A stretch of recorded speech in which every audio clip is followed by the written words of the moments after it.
Okay, next question, 60 seconds.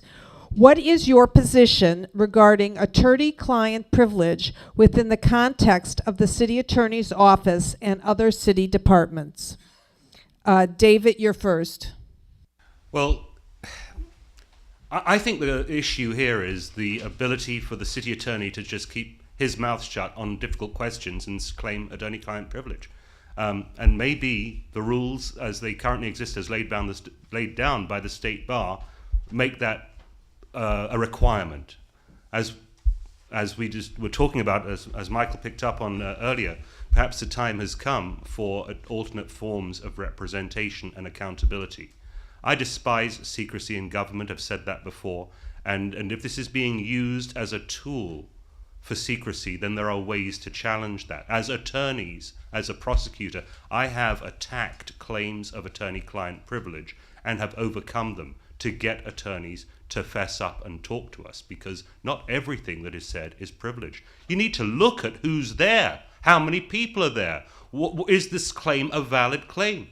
I don't think any investigation, any meaningful investigation into these claims of attorney-client privilege are being done, and on my watch, it won't be sustained. Newt, you're next.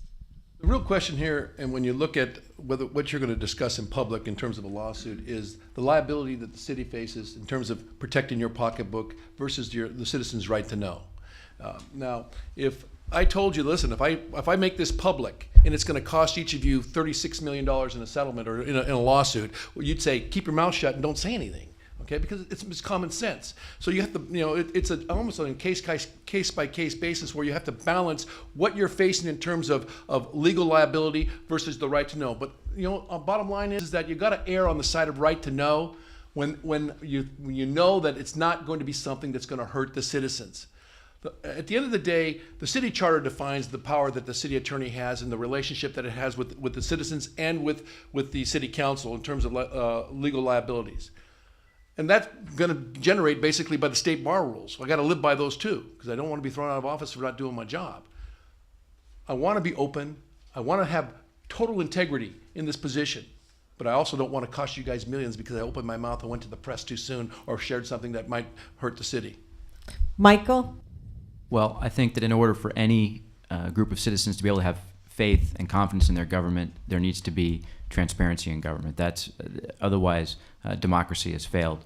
And I would absolutely prohibit these, if they go on these orchestrated meetings that are engineered under the guise, so that way city departments and individuals can take advantage of attorney-client privilege, all for the sake of keeping the public from knowing as much as they have a right to know about what goes on in their government. And so I think that with any government agency, it's a delicate balance, but one that we should make sure that we keep the interests of the citizens in mind without violating our duty to the city at the same time. No. This issue is, as far as I'm concerned, goes to the heart of what the city attorney is supposed to do and the government's relationship to the people. Social contract between the people and the government. What happens, and what we're talking about here, ladies and gentlemen, is public interest law. This is not, you have to distinguish between a normal lawsuit, between somebody trips and falls and sues the city, or there's a commercial contract dispute. That's the normal lawsuit. Of course, attorney-client privilege should prevail there. Nobody's talking about giving away the city. I mean, what we're talking about here is a unique area of the law, development law, public interest law, land use law. And what happens is all the time, and the city attorney goes for it because the city council members get cover. They'll send a letter to the city and they'll threaten litigation. And the mere threat of litigation all of a sudden changes the dynamic, and we have to go into court. And of course, city council loves it because then they don't have to talk in favor of the public. I will tell you unequivocally 100%, when I'm city attorney, I will issue an opinion. One of the first things I would do, and I would say, you know what, these letters, any letter that comes in with regard to a public land use matter, it's not going to be deemed attorney-client privilege, and don't rely on the fact that you're going to be able to have the attorney-client privilege, and that's going to stop right away. Thank you.